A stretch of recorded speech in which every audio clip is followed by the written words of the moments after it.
Hello guys, ഞാനിന്ന് എൻ്റെ വീട്ടിലാണ് ഉള്ളത്. ഞാൻ എന്താ ചെയ്തുകൊണ്ടിരിക്കുന്നതെന്ന് വെച്ചാൽ ഇന്നൊരു പിസ്സ ഉണ്ടാക്കി നോക്കാനുള്ള ശ്രമത്തിലാണ്. എന്താകുമെന്നൊന്നും അറിയത്തില്ല. അതിനായിട്ട് ആവശ്യത്തിന് മൈദ എടുത്തിട്ട് അതിലേക്ക് 1 സ്പൂൺ പഞ്ചസാരയും ആവശ്യത്തിന് ഉപ്പും 1/2 ടീസ്പൂൺ ഈസ്റ്റും പിന്നെ കുറച്ച് വെളിച്ചെണ്ണ ഒഴിച്ച് നന്നായിട്ട് ഇളക്കി കൊടുക്കണം. അതിലോട്ട് ആവശ്യത്തിന് ചൂടുവെള്ളം ഒഴിച്ചിട്ട് നല്ല ചപ്പാത്തിക്ക് കുഴച്ചെടുക്കുന്ന പോലെ നന്നായിട്ട് കുഴച്ചെടുക്കാവേ. ഇനി ഈ മാവ് ഒരു 2-3 മണിക്കൂർ റെസ്റ്റ് ചെയ്യാൻ വെക്കാവേ. അപ്പോഴത്തേനും നമുക്ക് നല്ല പച്ചക്കറി എല്ലാം കട്ട് ചെയ്തെടുക്കാം. അകത്ത് ഈ പരിപാടിയെല്ലാം നടക്കുമ്പോഴും പുറത്ത് നല്ല മഴ പെയ്യുന്നുണ്ടായിരുന്നേ.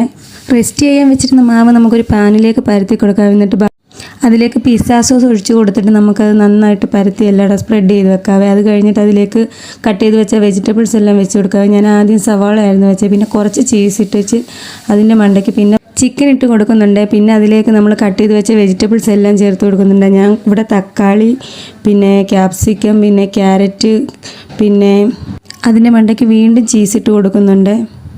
ഇനി ഇതൊരു ചൂടായ ദോശക്കല്ലിൻ്റെ മണ്ടയ്ക്ക് തീ കുറച്ചിട്ട് ലോ ഫ്ലെയിമിൽ ഒരു 20 മിനിറ്റ് അടച്ച് വെച്ച് വേവിക്കുന്നുണ്ട്.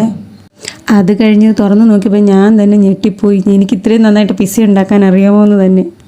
ഇതിൻ്റെ ഫീഡ്ബാക്ക് എന്താണെന്ന് ഞാൻ പറയാതെ നിങ്ങൾ തന്നെ കേട്ട് നോക്കൂ. സൂപ്പർ